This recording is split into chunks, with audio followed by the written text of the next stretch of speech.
up, everybody? It's Donnie Crashbones of Bone Crate. Welcome to a very awesome and a special episode of Unknown for the Most Likely. I am pleased to introduce everybody to the newest member of Bone Crate.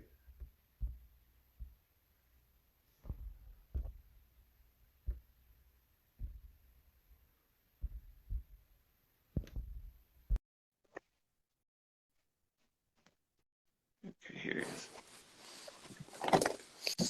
Hey, what's good, everybody? How is it going? Good. How you doing? Oh man, I'm pretty lit, pretty awesome day today. I feel pretty grateful to be alive, man. It's been fucking really a really good journey and Yeah, stuff. fuck yeah. So have you always lived out in Prince Albert for like one question actually, or near Oh, yeah, actually. Prince Albert? I actually spent most of my life living in this place right here, this Yeah. house. I'm at my mom's house today. Oh, that's awesome. Yeah, Where hanging you out grew at the childhood home. up. So so everything kind of always starts like, with something basic, but would you say like, when you were listening to the radio, if you were like when you were a kid, was there anything that like even caught your ear that you were even interested in, or was it like you kind of like got older and, of course, how things change? Oh, I remember like it was Kiss, first of all. That was the first like band I got into. It was Kiss. I remember being like 11, 12 years old, going down to CD Plus in the mall and picking up their greatest hits and just fucking blasting it for weeks.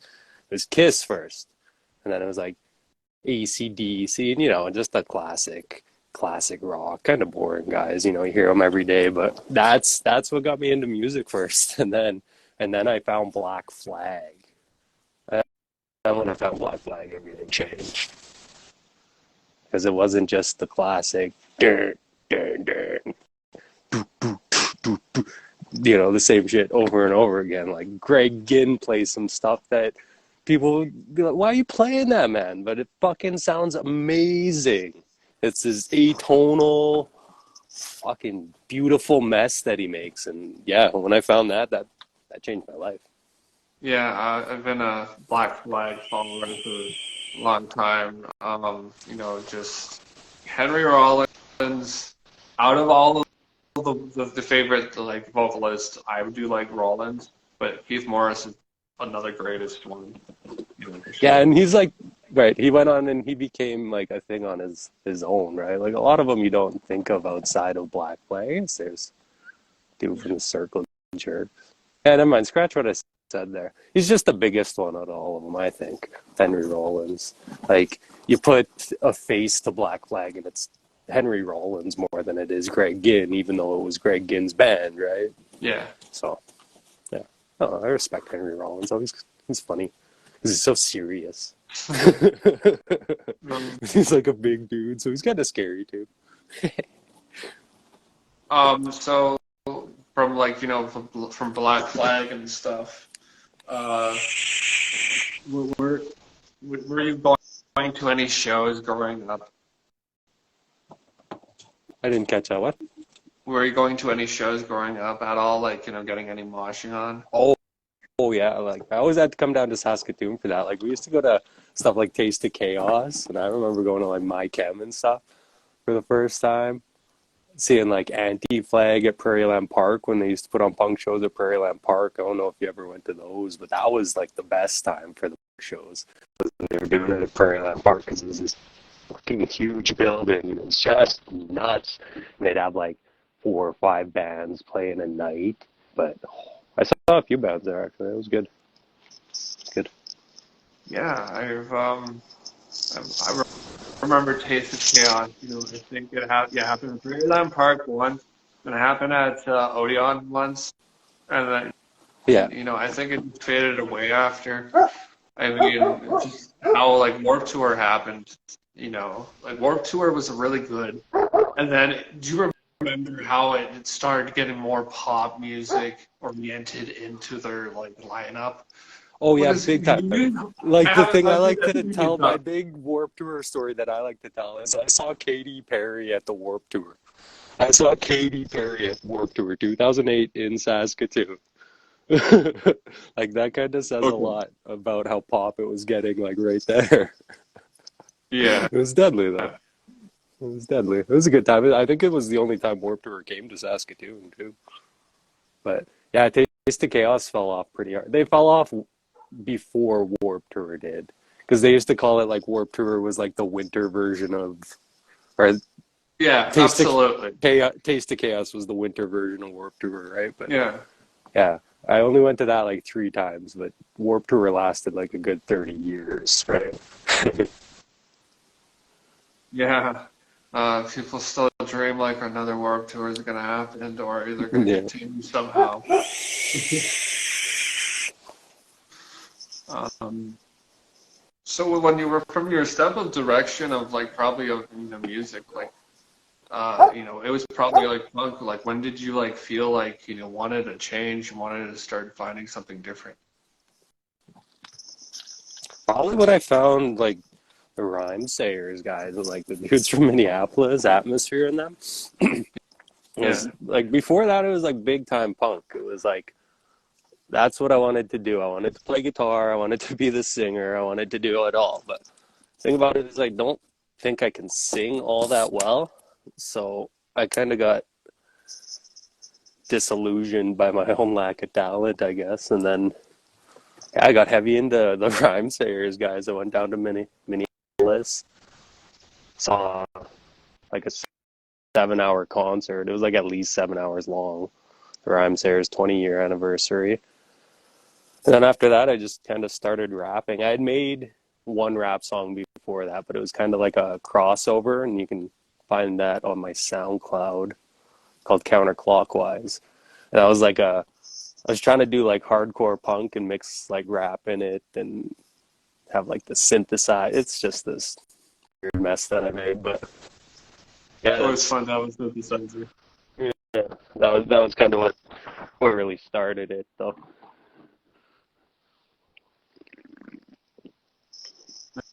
That's cool. That's really cool, man. So like Jonathon Karabekian, you say like you this is like a kind of like a character for you and stuff. How Oh yeah, describe how your character is.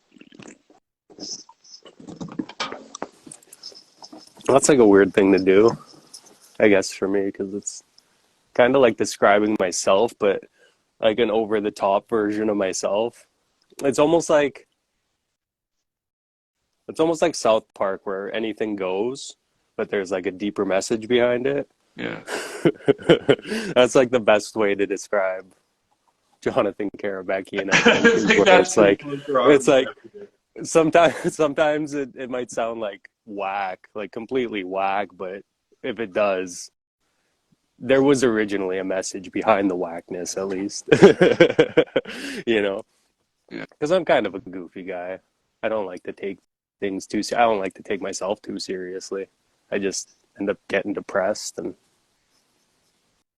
yeah. So, but yeah, that's the best way to describe it. Is just like a kind of like a South Park character. Yeah. That's. I mean, look around us. We live in Saskatchewan, so there's snow everywhere. This It's kind of cat fitting. has some really funny looking houses and stuff. Like if anybody's been here, you know. Well, yeah, Uh, like this is the sky up here. This is sky.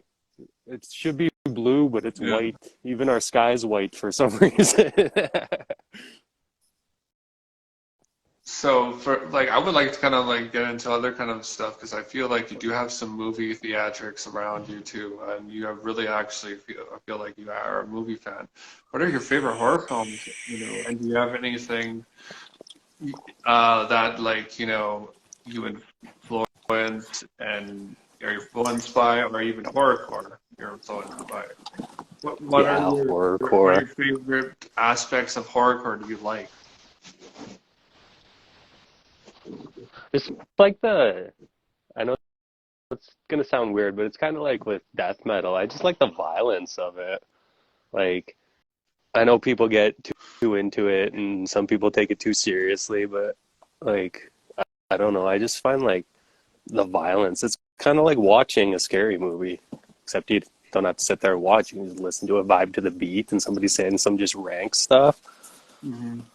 Uh, yeah, but anyway, like scary movies. I don't know. Sometimes it's like the classic stuff.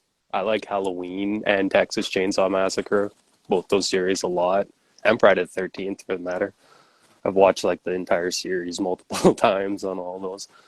Uh, Out of the three, though, definitely Texas Chainsaw, just because it's so,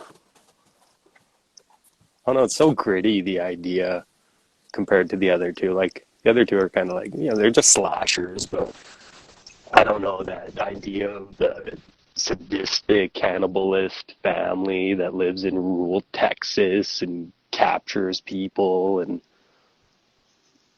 it's just, I don't know. There's something about it for me that's one of my favorite things in the horror movies. I love the series. The last one was kind of wild, kind of kind of cheesy. They're all kind of cheesy, but that one was kind of like, when's it gonna happen? And then it like happens, and it's like, oh, it wasn't that cool, but just a money grab, I think, with the newest one anyway. Yeah. Yeah. No. I remember watching some of these remakes of Texas Chainsaw, and let's just say that the only best remake you could watch is the 2003 one. I think that's Oh yeah. really like the best movie they've ever made, but it's like Michael Bay. Okay, never mind, it's fucking Michael Bay, the guy who grabs the money. You know, he's like, Oh yeah. Yeah, those I Michael don't Bay know. ones were good. Not Even too like much. that last Friday the 13th was a Michael Bay movie, and that one was crazy too.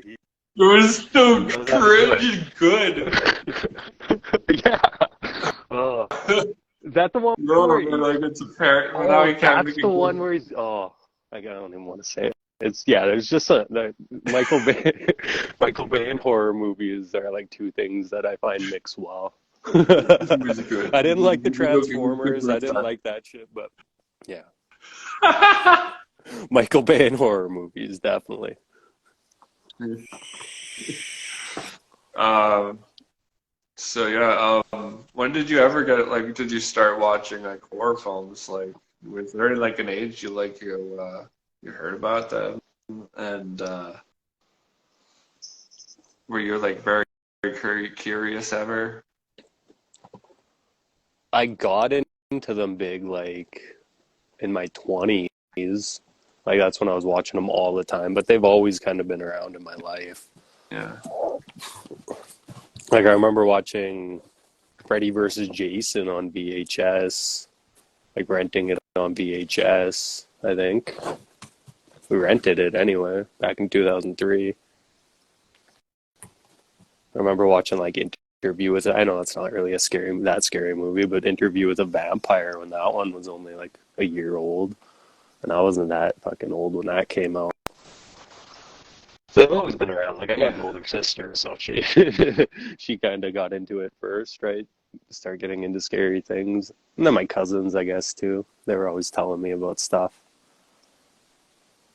Yeah, I don't know, it's always been around. Scary movies. Yeah, yeah. I remember dressing up as like when Scream came out. I remember dressing up as Ghostface for that first Halloween. That was pretty big.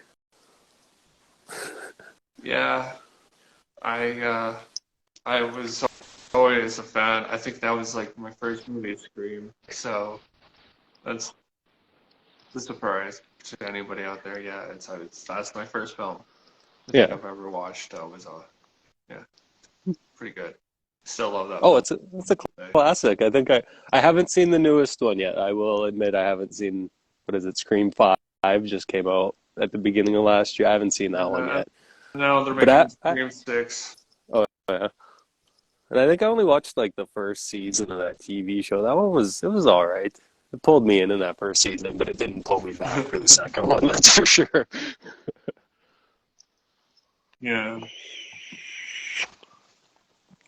Yeah, I So, don't mind I some ice cream. mean, That's a Wes Craven baby though, right? yeah, definitely a Wes Craven baby. Well, Uh, Fucking Wes Craven was really great. And I think anything I've heard in rap after that or hip hop had anything to do with like Freddy Krueger in the bars or Freddy vs. Jason or something like that. It's always been referred in hip hop somewhere. It's fucking hilarious. oh yeah. Um, Well, yeah, and you have no idea, like, oh, if you get into it, too deep into it, I guess you start hearing every other rapper referring to themselves as Freddy or Jason or Michael Myers. Like, that's that's like just the push to be hardcore, I guess. Like, uh, because I know Twisted used to do it quite a bit, but I've heard it like in other songs, like in I think even 21 Savage said it in a song or something. I was like, I don't know. I guess maybe I'll say it in a song next. That's what we'll do. well, from like punk rock to hip hop and stuff, you have probably gotten more extreme, and we've to tell the audience, yes, we have been having like a lot of talks and stuff. So grindcore, when did that love of grindcore start? When did you start getting serious about That was kind of after I had gotten into Slayer, actually, if that's believable. that? I found It all Slayer. starts with Slayer.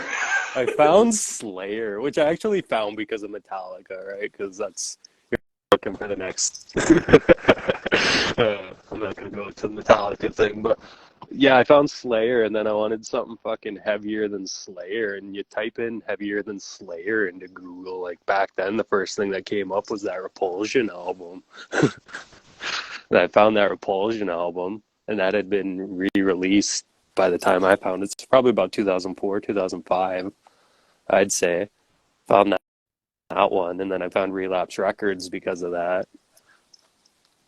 And then after Yeah. that, it was just like oh, I remember teachers telling me I had to turn my headphones down because I couldn't listen to that music in class so loud. Like, it was just like the devil's music around here, so maybe that's what Yeah. pulled me into it a little bit more. Because there weren't a lot of people sitting around Prince Albert listening to grindcore or punk rock too much back then. Let's just say that. Uh-huh. Okay. I heard about the punk scene back then. They actually had like a little small scene, and then I think it just died down. Yeah, big time. There was like a little metal scene going on too, like when I was in high school, and that was kind of cool. Like they'd have the metal shows, but it'd be like mixed bands. So there'd be like a black metal band and like a band playing Metallica covers kind of thing. But it was still cool. We'd go down to the Union Center and there'd be like 10 people moshing maybe, but it was still like a fun time. And it died off. I don't know. It died off before I left high school. I'm sure of it. Because I don't remember seeing flyers around nothing after a while. And now there's nothing around here. They're trying to get it going. We're trying to get it going. The dog's barking. Well, it's really good to hear because I think most of Saskatchewan really needs that boost again because we do have a lot of people out there who still believe that punk each fucking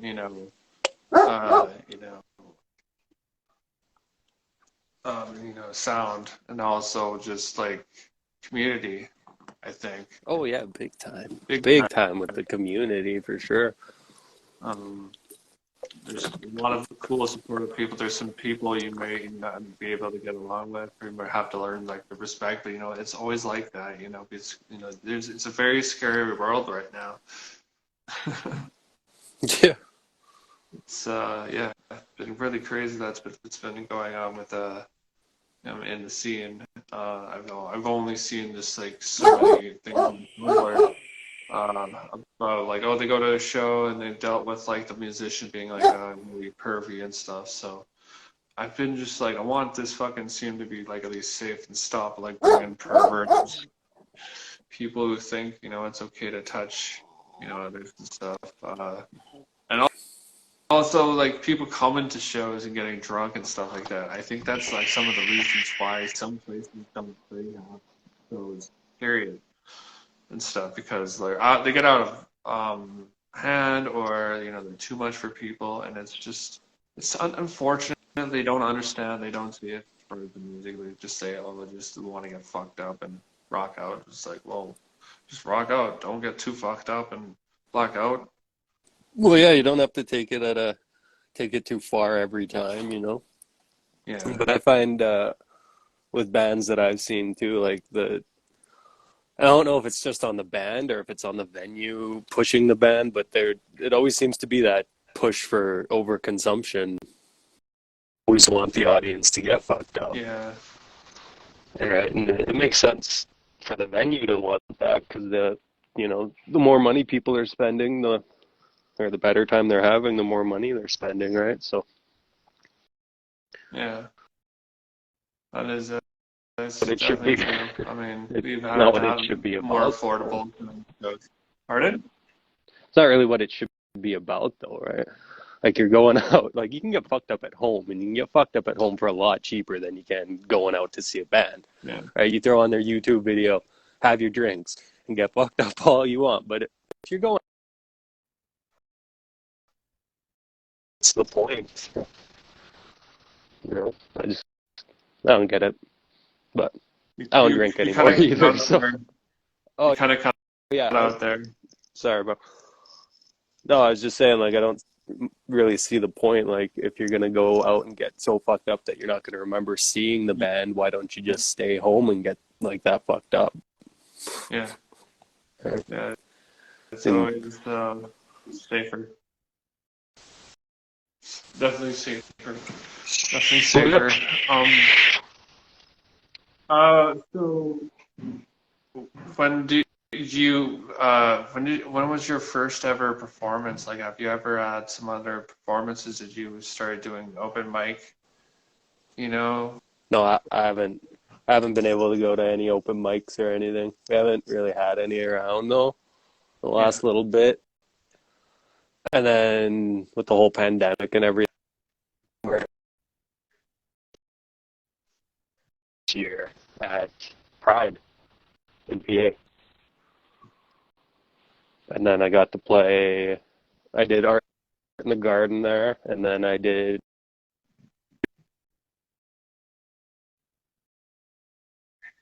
in June, and then I had a show in February. No, in September, sorry. And then I haven't had anything since then. Okay, so you've had only a couple shows, and I mean that's good. People are really getting to know some like introduced to something. Since Just Dave has been a part of the scene, Lucid Trip, Jay Syrup, Furious. We can go on and on right now. There's a lot of really good hip hop artists I've heard, and it's even like fucking and even if like when I found out you were even like starting to listen to some of the beats that I was sending you, and I was really appreciated about like how you were like fucking with them and stuff, and you were always like sending me like, oh, I'm like, okay, we got to work together, and then it led to you joining Bone Crate. And yeah, yeah, that's pretty much the exact order that went in.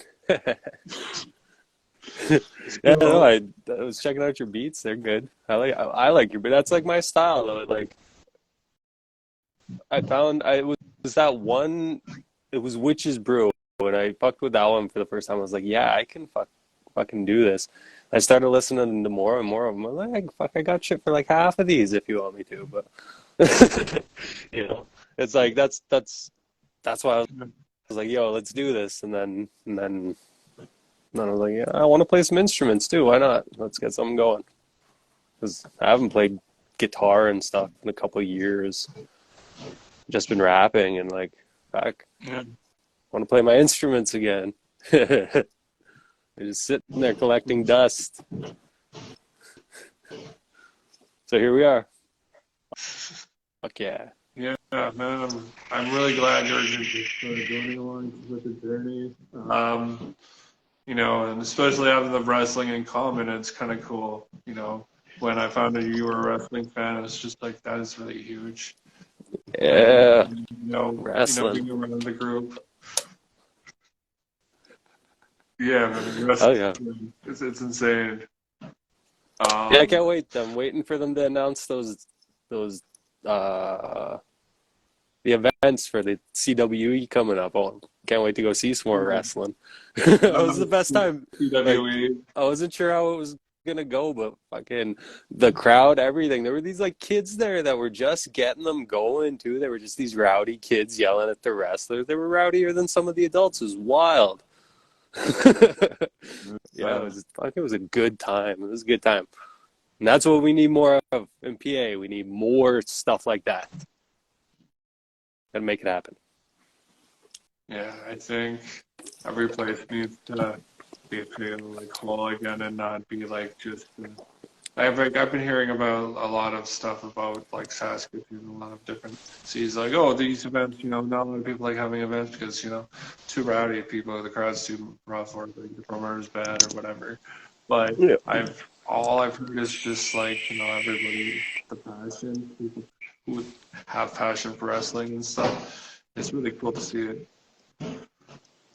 Um, Well, hell yeah. And the uh, what community, was your that's the first thing. It wrestler builds the that you community. noticed? You got to say that again. You cut out. What was the first wrestler you noticed growing up and that you would say, wow, this guy's awesome? Stone Cold. Stone Cold is the man. That was the one. I don't remember much about wrestling until I saw Stone Cold, and then I changed it. He was the changer. Fucking Stone Cold Stunner. Yeah. Fucking loved it. And I loved when him and The Rock teamed up. There was that weird little beef, and they teamed up, and then I don't know. I still like watching Stone Cold wrestle, but like The Rock is like just stick to acting now, man. Just but yeah, it was Stone Cold. And then Yeah. after seeing Stone Cold, I don't know when I saw Mankind this time, but after Mankind, that was different because that's when I really started noticing like hardcore wrestling and stuff like that. So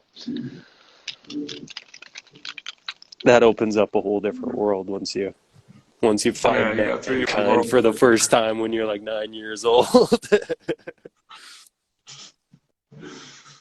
Yeah, no, yeah, you got three people right there. You got one of the best face in the company, and then you got one of like the best, both face and heels in the company right there. Um, uh, And I think they've inspired so many amazing talents nowadays, or even mid talents.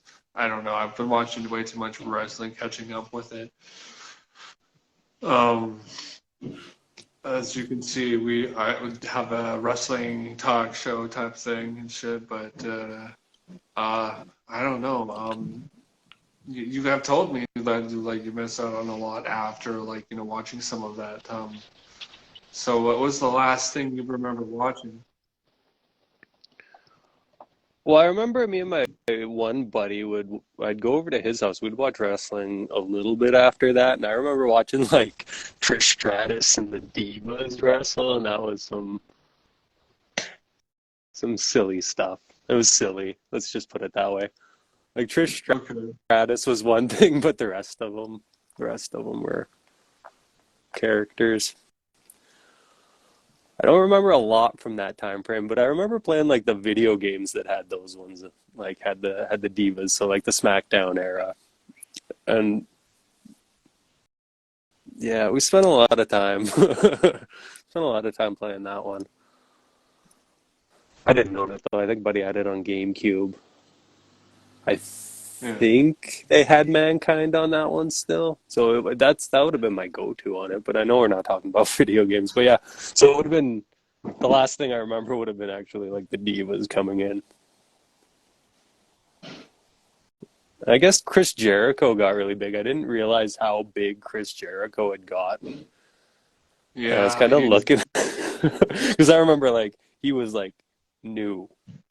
He was like new when yeah, I first would yeah, like finish watching yeah. it, and then I was like watching. I think the Royal Rumble 2013, and he was in it.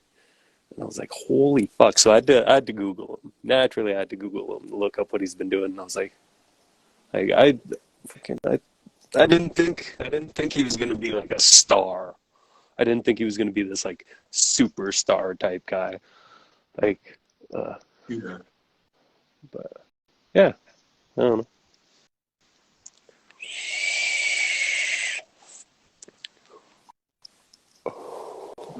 And then there was that.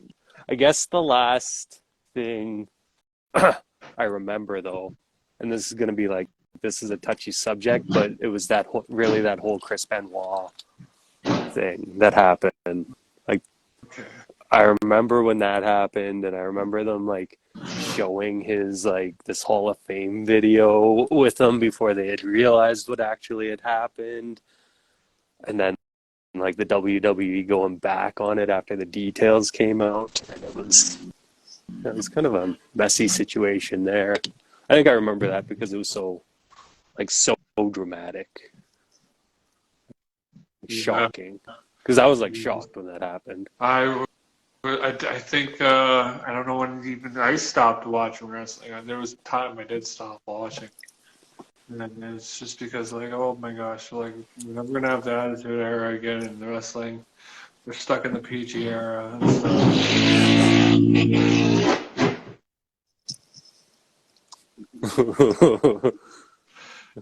Was that you? Trip me stuff. out. Up there, they're Okay. doing work. They're doing work, people. So this Okay. is not a noise show right now. A random ass noise show we're doing. Here we go. I didn't know if I pressed play on my Yeah. headphones or something, though, if that was me or everyone could hear that.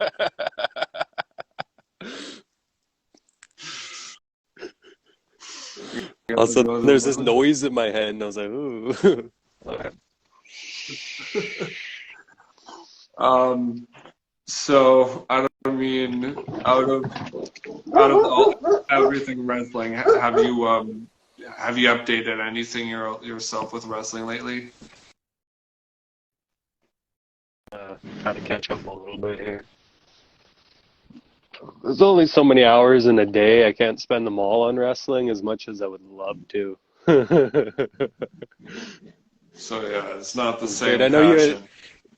no, I know you had recommended the GCW. I still haven't even gotten to that yet. I've been a little tied up. I need to take a break from playing guitar so much, I guess.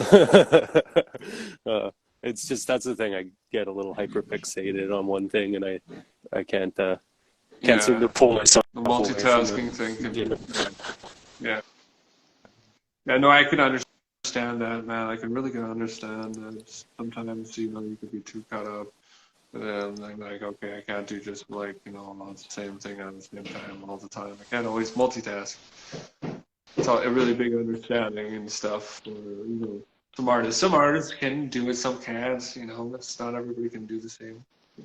Oh, big time. There's people who be fucking putting out their content and then dropping songs every week, and I'm just, how do you guys have time to do all this? I barely have time to think my own thoughts half the damn time. Jesus. Yeah. Yeah, man. So like, uh, I would love to just ask one of the funniest ask music questions ever. Do you have an instant regret of a musician that you listened to? Jacob Hogarth. That's kind of a sick joke. Um, no, actually. There's some people who I like fade out on, and then it turns out they ended up being assholes, and I'm like, oh, I'm glad I didn't keep listening to you. But like instant regret, no. I don't really regret any. I guess that's a lie. When I liked Blink 182, well, I was into Blink 182 quite a bit. That dude from Blink 182 who left and then came back and then left and then came back, I regret liking his music. I regret liking Angels and Airwaves, but I don't regret starting a mosh pit to Angels and Airwaves at Vans Warped Tour 2008. It did something. It did something. I mean, that's kind of pretty funny, but that's really great, though. Uh, so yeah, all those. Damn, you've been to two of like most of like cool tour shows and stuff. I mean, Kevin Lyman put on these great events for how many years and stuff. So I don't know how to end out on this note here in a bit. So like a couple things before we do end. Do my little promo for next week. I'm with a new guest. Next week we have JS2. You can look them up on Instagram. They do like electronic glitch noise type sounds and stuff, which I get on Bandcamp. February, and we have a very packed, cool roster. And then March, we'll get to shortly, eventually. I think maybe even one of these days you should come on to the Jibber Jabber show if you want to ever come talk wrestling. But if not, it's totally up to you. You Oh probably do yeah, have a lot of family time. I'll get on there when I got some time. I always try to make time for you. All right, that's nice, man. That's really nice. Well, one thing. So where did the Eunice concept come from? I would love to know about from that album. Yeah, Eunice. So all the songs on Eunice were I had kind of, well, I had already made and done to other beats kind of thing, but I didn't want to use those beats anymore. So I took and I remixed Mhm. all my songs to beats that I had put together, and I only picked songs that were like about like struggles or like hard times. Yeah. Because the name Eunice in Greek, right? It's a Greek name and it means the good victory, right? So that's kind of how I tied the whole thing together was like it's the good victory. So it's a story of my struggles and all that, and kind of how I've come out on top of that, right? I'm still here. I win. But the struggle keeps going. Still gotta win that good victory every day, but that's kind of where that all came from. And actually, Eunice is um, Nina Simone's legal first name. Okay. So I think that's actually where the name Eunice came from, and then I just wanted to name it after Nina Simone, so I had to pull together everything I said previously to try to make it make sense. If anybody doesn't know who Nina Simone is, you want to tell them? Oh yeah, Nina Simone is one of the greatest singers who ever lived, in my opinion. If you haven't heard anything she's saying, look her up now. Stop what you're doing. You don't even have to watch this anymore. Just go look up Nina Simone. As that song Animal, the Animals did, right? Misunderstood. She sung that one first. She didn't write it, but she sung that one before the Animals sung it, and then the Animals sung it, and it became really big. So that's like the easiest one. She did Put a Spell on Me. She's got so many. Just to name a few bigger Nina Simone songs. Yeah, I think Nina Simone is actually. I listened to a little bit of her too. Sometimes some Nancy Sinatra. That's a little different from what Nina will do. Yeah. Do you have any upcoming tracks other than like something that we're putting out? Yeah. I've got a couple things on the way. I just I don't know when they're gonna come out, but I got a couple handful of new singles. I just got some demos, demo mixes back from my engineer. A couple of those last night. They sounded pretty spectacular. Looking forward to that. I've got about 8 songs, I think. I'll be putting those out at different times, and then I got a new cipher with Selling Ninja. I did that one. I think Lucid Trip's going to be on that one too. So me and Lucid will be on a cipher with Selling Ninja in the future. And I got few other tracks, few other features that are still on the way. Yeah, That sounds I think that's it. fucking like a packed year for everybody here. That's Yeah. awesome. Plus, I got 2 kids, and I gotta go back to work in May. 2 kids? Huh? 2 of Mm. them. Yeah, I have to go back to work. Oh yeah, I'm on parental leave. Okay.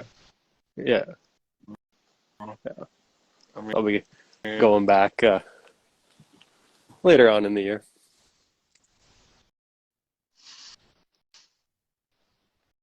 well, Unless anyone wants to book Jonathon Karabekian. If you want to book Jonathon Karabekian, send me that diaper money. Diaper money. yeah, hit him up or hit both of us up. I think like eventually I want to start doing shows. I'm gonna eventually start even working myself or anybody out there who actually knows how it does feel to have those struggles and even not being able to work or have um, even haven't been able to find a job or keep a job. And, always keep your head up, kind of stuff. Um, but if you don't have a job, keep yourself busy otherwise. Keep them But hands have a moving. plan. Idle hands. Have a Idle hands. plan. Yeah, always have the greatest plan. But yeah, expect some stuff from Bone Crate this year, a lot by me and Big time. JK.